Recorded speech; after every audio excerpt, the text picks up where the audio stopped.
2026 সালে মালয়েশিয়ায় কলিং ভিসায় যেতে চাওয়া ভাইদের অবগতির জন্য জানানো যাচ্ছে যে মালয়েশিয়ায় কলিং ভিসা ইতিমধ্যে 25 এজেন্সির তালিকা প্রকাশ করেছে। সেটা আপনারা সবাই কম বেশি জানেন এবং কর্মী যাবে নাকি 1 সেপ্টেম্বর থেকে। এটা নিয়ে মূলত কথা আপনাদের সাথে বলবো।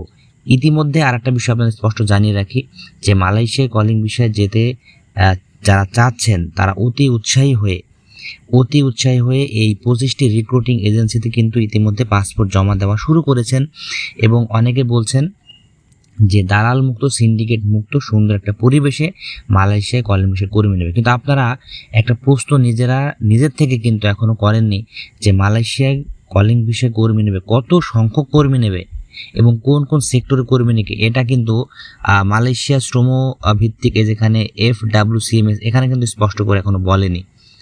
এখন আপনারা হয়তো মনে করবেন যে পরবর্তী হয়তো জানিয়ে দেবে, কিন্তু এইখানে একটা বিষয় থেকে যায়, সেটা হচ্ছে যে তারা স্পষ্ট করে কলিং বিষয়ে কর্মী যাওয়ার সংখ্যা যেহেতু প্রকাশ করেনি, সেটা নিয়ে এখন পর্যন্ত মাতামাতি করার কোনো সুযোগ নাই।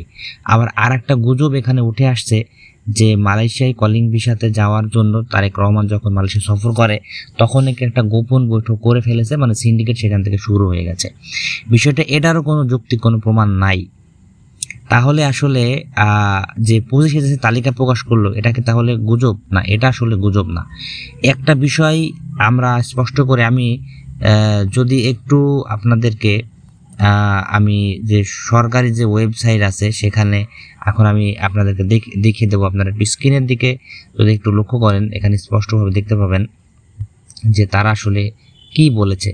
এখানে যদি আমি যাই দেখাই যে আমাদের প্রবাসী কল্যাণ ও বৈদেশিক কর্মসংস্থান মন্ত্রণালয়, যদি কোনো মানে বৈদেশিক নিয়োগ হয় সর্বপ্রথম কিন্তু এই ওয়েবসাইটে প্রকাশ করা হয়।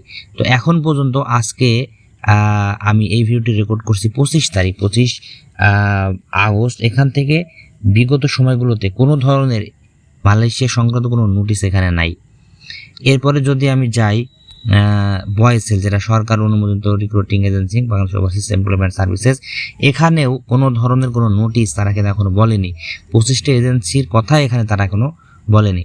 তবে বিগত সময়ে একটা বিষয় দেখেছিলাম যে মালয়েশিয়া থেকে এটা বলে দিয়েছে FWCMS থেকে যে 23 সালের কিছু কর্মী যারা ফিঙ্গার দেওয়ার পরেও সময়ের কারণে যেতে পারেনি, সেই সকল কর্মীগুলোকে তারা নেওয়ার কথা বলেছে। তো এখন তাহলে এই যে 25 রিক্রুটিং এজেন্সি যারা তালিকা প্রকাশ করেছে এই কথাটা আসলে সত্য, একেবারে সত্য। তো আপনারা যে বিষয়টি এখন পর্যন্ত বেশি মাতামাতি করছেন সেটা হচ্ছে যে কলিং বিষয়ে কর্মী নেবে।